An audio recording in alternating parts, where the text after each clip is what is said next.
এই আলুবোৰ অলপ সৰু সৰুকৈ কাটিবি ঐ। টাইমটো কিমান হ'ল চাচোন। 10টালৈ 10 মিনিট আছে অ'। আজি কিবা সময়বোৰ বৰ পটাপট গৈছে অ'। কাইলৈ ঘৰলৈও যাব লাগিব। দুদিনৰ চিএলো গ্ৰাণ্ট হৈ আছে। ঘৰত কিবা কাম আছে নেকি? ইমান দূৰলৈ মাত্ৰ দুদিনহে ছুটি। দুদিনতে মিলাব লাগিব। দেউতাৰ ভাল হোৱাই নাই নহয়, দৰৱ পাতিও নোখোৱা হ'ল। ক'লেও কথা নুশুনে। বয়স হ'লে মানুহবিলাক কেঁচুৱাৰ দৰে হৈ যায়েই অ'। ঘৰত কেৱল মা আৰু বাহে। দেউতাৰ লগত দুইজনীৰ বৰ কষ্ট হৈছে। উপায় নাই অ'। এনেকুৱা পৰিস্থিতিত ঘৰৰ মানুহৰ লগত থাকিব পাব লাগে।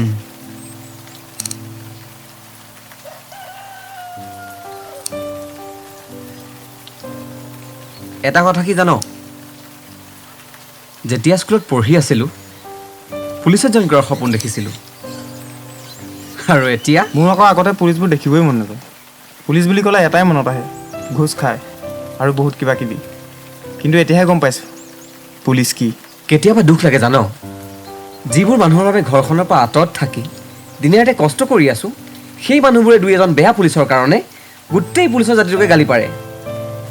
পুলিচ বুলি ক'লে কিছুমানে আকৌ যিটোহে চাৱনি মাৰে। হয় বাৰু। সেই এটা কথাত মোৰ বৰ হাঁহি উঠে বুজিছ, এই ছ'চিয়েল মিডিয়া আৰু আড্ডাবোৰত সমালোচনা কৰা কেইটা এই পুলিচৰ ইণ্টাৰভিউ বুলি শুনিলে তাহাঁতকে সেই আগত গৈ লাইন পৰা দেখিবি। বিহু পূজা বুলি কিমান বছৰ যোৱা নাই ঘৰলৈ। আমাৰ এইবোৰ কথা ঘৰৰ মানুহে জানে, কিমান কষ্ট কাম। হয় অ'। আচলতে এই ত্যাগ আৰু কষ্টবোৰৰ কাৰণে আমি সাধাৰণ মানুহতকৈ অলপ বেলেগ।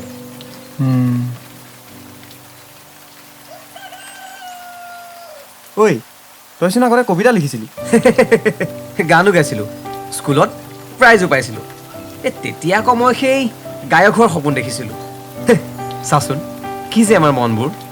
ঐ চব বাদ দে, গান এটাকে গা, অলপ ফ্ৰেছ লাগিব। নাই নাই নাগাওঁ দেই, কিমান দিন গোৱা নাই। আৰে গা না, প্ৰাইজ মই দিম।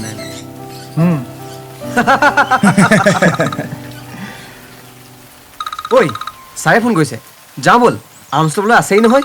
ব'ল, চব্জিটো বনাই থবি। দে